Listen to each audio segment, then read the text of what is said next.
ରାଧେ ରାଧେ ଜୟ Shrikrishna welcome କରୁଛି ମୁଁ ଆମ ଜର୍ଣ୍ଣିର ଡେ 3 ମାନେ ଆମ ପ୍ୟାରି ବୃନ୍ଦାବନ। ତ ସାଙ୍ଗମାନେ ଫାଇନାଲି ଆସି ଆମେ ପହଞ୍ଚି ଯାଇଥିଲୁ ବୃନ୍ଦାବନ ଆମ ପ୍ରେମ ମନ୍ଦିରର ସାମ୍ନାରେ।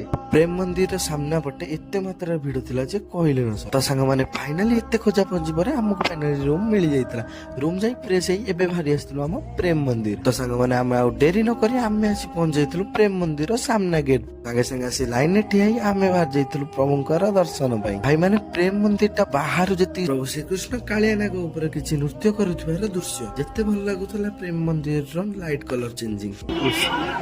ଜୟ ଶ୍ରୀକୃଷ୍ଣ ଆଉ ବଳରାମ ସେପଟେ ଅଛନ୍ତି, ସେପଟେ ସୁଦାମା ଅଛନ୍ତି, ତାଙ୍କ ସାଙ୍ଗମାନେ ଅଛନ୍ତି, ଆଉ ଏପଟେ ଆମର ଗାଈମାନେ ସବୁ ଚଳୁଛନ୍ତି। ତ ସାଙ୍ଗମାନେ ଆଉ ଡେରି ନ କରି ଆମେ ଏଣ୍ଟ୍ରି ମାରି ଦେଇଥିଲୁ ପ୍ରେମ ମନ୍ଦିରର ଭିତରକୁ। ରାଧେ ରାଧେ। ଭିତରର କାରୁକାର୍ଯ୍ୟ କିଛି ଦେଖିଲା ଭଳିଆ ଥିଲା, ଦେଖିକି ମନ ପୁରା ଭରି ଯାଉଥିଲା। ପ୍ରଭୁ ଶ୍ରୀକୃଷ୍ଣ ଆଉ ରାଧାରାଣୀଙ୍କ ଦର୍ଶନ ସାରି ଆମେ ବାହାରି ଯାଇଥିଲୁ ଏବେ ବାହାରକୁ। ତ ସାଙ୍ଗମାନେ ଦର୍ଶନ ସାରି ଆମେ ପଶି ଯାଇଥିଲୁ ଭିଡ ଭିତରେ। ଭିଡରୁ ବାହାରି ଚାଲନ୍ତୁ ଦେଖିବା ସେ ମନ୍ଦିରର କଳାକୃତି।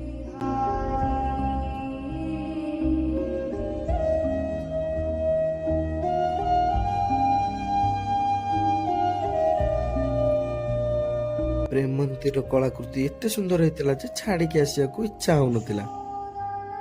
ତାପରେ ଆମେ ଡେରି ନ କରି ଆମେ ପଳେଇ ଆସିଥିଲୁ ବାହାରକୁ। ପ୍ରଭୁ ଶ୍ରୀକୃଷ୍ଣ କେମିତି କାଳିଆଙ୍ଗୁଠିରେ ଗିରି ଗୋବର୍ଦ୍ଧନକୁ ଟେକି ଧରିଥିବାର ଦୃଶ୍ୟ ବି ତା ଭିତରେ ଅଛି। ଭିଡିଓଟିକୁ ଲାଇକ୍ ସେୟାର ସବସ୍କ୍ରାଇବ ଫଲୋ କରିବାକୁ ଜମା ହେଇପାରିବନି। ପୁଣି ଦେଖା ହବ ଆସନ୍ତା କାଲି ପ୍ରେମାନନ୍ଦ ମହାରାଜଙ୍କ ଦର୍ଶନରେ। ରହିଲି ନମସ୍କାର, ଜୟ ଜଗନ୍ନାଥ।